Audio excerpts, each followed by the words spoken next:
好耶，又来给各位老铁做老铁的视频啦。本期视频的主角是寻猎三月期。视频的开头还是例行声明一下，本期视频所有的录屏都来自于创作体验服，有可能和正式服有所出入，大家届时还是以正式服为准。目前寻猎三月期的获取方式是所有人都能免费获取，并且全服玩家都能免费获得它的3个新魂。至于后面的4魂、5魂、6魂呢，要 2.5 版本才能继续解锁。所以本期视频的实战部分，我会直接给大家展示3魂的三月期。老规矩，视频的开头我还是先给屏幕前不了解三月期技能机制的玩家详细解读一下它的各种技能机制。如果你是已经了解它所有技能机制的新铁大佬，可以直接跳转到本期视频的5分钟正开始观看哦。三月期这一个角色分为非强化普攻和强化普攻，其中非强化普攻的伤害非常刮痧，我们先按下不表。先来说它的 E 技能，E 技能会指定一个队友为师傅，再次使用 E 技能可以更换其他队友为师傅，但实战中基本上指定的师傅就不会再换了，所以三月期实战中是一个使用了一次 E 技能就能一直普攻的角色，回点能力还是很不错的。那么被指定为师傅有什么用呢？被指定为师傅的友方单位速度会提高 10.8%。在三月期使用强化普攻后，师傅的爆伤提高 60%， 击破特攻提高 36%， 持续2个回合，并且场上有师傅的时候，三月期的速度会提高 10%。师傅攻击敌方目标后，三月期还会发动追加攻击，造成 60% 的虚数属性伤害。除此之外，三月期的所有攻击都能削减具有师傅属性弱点的敌方的韧性条。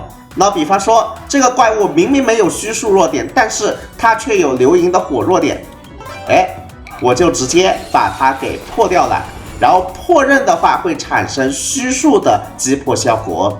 上面说的那5点大家消化完了吗？消化完了，我要说最关键的第6点了。师傅最关键的作用是帮助三月期攒充能，就是它头像左下角的这一个最多这个充能可以叠加10层。当充能攒满7层的时候，三月期会立刻插队，对指定目标释放一次强化普攻。强化普攻至少会造成3段 88% 的虚数属性伤害，后续会看脸增加段数，每段有 60% 的概率会变成2段，也就是你的脸足够好的话，最多能造成6段 88% 的虚数属性伤害。强化普攻无法恢复战绩点。那么三月期的充能要怎么攒呢？4种方法。1. 三月期释放普通普攻可以攒1层充能。2. 师傅攻击敌方可以攒1层充能。3. 师傅攻击敌方的时候，三月期会斜战1次，斜战会攒1层充能。4. 师傅释放终结技可以攒1层充能。也就是说，一个角色越多动就越适合当三月期的师傅。不管是被动挨打的多动角色，比方说云离、克拉拉、刃等，还是主动多动的角色，比方说2魂流萤、翡翠、黑塔、姬子、希尔等，都很适合去当三月期的师傅。接下来说它的终结技。终结技会攻击指定敌方单体，造成一次240攻击力属性的虚数伤害，并且终结技会给下次强化普攻的初始段数增加2段，额外造成伤害的固定概率提高 20%。也就是说，至少可以攻击5段，然后1段变2段的概率从 60% 提升到 80%， 最多可以打出10段。最后再来补充一些额外能力。第一个额外能力，三月期的师傅的命图是毁灭、寻猎和致食的话，三月期的强化普攻伤害会得到提升。如果师傅的命图是童鞋、虚无和存护的话，强化普攻的削刃值会提升100%。然后三月期在进入战斗的时候，行动会提前 25%。秘技是让他进入战斗的时候获得3点充能，并且获得30点的能量。以上就是寻猎3月期的所有技能机制了，希望对你有所帮助。那么在正式实战之前，我先跟大家说一下它的配对应该怎么配。配对方面的话，刚刚已经说过了，只要是多动的角色的队伍里面，都可以把3月期塞进去作为一个补强。不管是这样受击挨打多动的角色，还是这样的自身主动就会多动的角色，都可以把3月期塞给他们，认他们当师傅。说白了，3月期的实战定位就是这些多动角色的神拐的下位替代。比方说流萤队伍里面，你如果没有软梅，你可以替换成3月期。云离队伍里面，如果你没有知更鸟，你也可以把知更鸟替换成3月期，并且你其实也可以让3月期和软梅、3月期和知更鸟一起上，进一步拉高队伍的上限。个人感觉3月期入队的综合辅助能力呢，比停云要强，逼近布洛尼亚，差不多是这样一个位置。不信的话，我给大家打一场实战看看。3月期在实战中的含金量在于，它不仅能提供一定的副 C 能力，并且它还能够增加主 C 的伤害。没有3月期的辅助下，希尔打了46172，有3月期的情况下，希尔打了58962。同时，不仅直伤角色能得到提升，击破角色也能得到提升。没有3月期的情况下，流萤打了26377。有3月期辅助的情况下，流萤打了38968。这个增伤幅度呢，比起其他同血角色或许是要小一点，但是大家不要忘记了，他自己也能进行输出。给大家打2场实战，第一场实战用主动可以多动的队友流萤当师傅，第2场实战用被动多动的队友云离当师傅。好的，现在我们已经让流萤当上师傅了。流萤攻击一下，3月期叠一层充能，然后3月期斜站一下，再叠一层充能。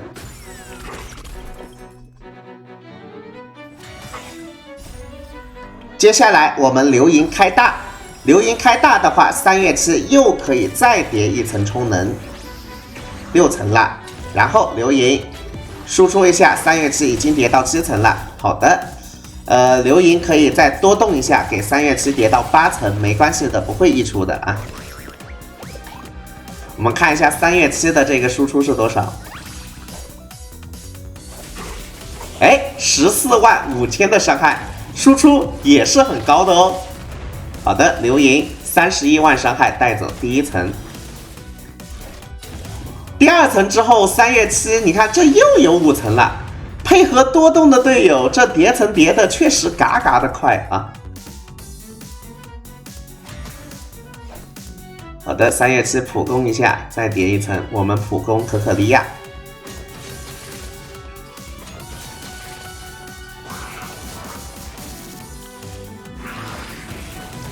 流萤这边再打一下啊，打一下之后又可以触发多动，又可以给3月期的充能叠到8层。好嘞，现在3月期又有强化普攻了，但是这一次的强化普攻是没有经过大招强化的强化普攻。我们看一下这个能打多少伤害啊？92000的伤害，也不错，也不错啊。反正经过大招强化后的强化普攻，差不多15万左右；没有经过大招强化呢，差不多10万左右。大家记得这个数字就可以了。最后应该可以用深渊 buff 直接带走可可利亚。好的，结束游戏。接下来我们来看一下被动挨打的角色作为师傅是怎样的体验。实话实说，我个人认为3月期加入被动挨打队比主动多动队要香很多。还记得我上一期视频云离测评说的吗？我说3月期加入云离队啊，甚至比布洛尼亚还要更强一点。我给大家实战展示一下。好的，云离反击，3月期叠一层，云离再反击，3月期又叠一层，云离开出大招来格挡，3月期又叠一层 ，nice， 直接7层，直接7层打出强化普攻。我看啊，91000的伤害，毕竟知更鸟和霍霍的大都还没开啊，这一个将近10万的伤害，我觉得已经不错了。反击又叠一层，可以明显的看见加入这种被动挨打队呢，3月期叠层数叠的要更快一点哦。好嘞，已经5层了，现在啊，我霍霍普攻一下，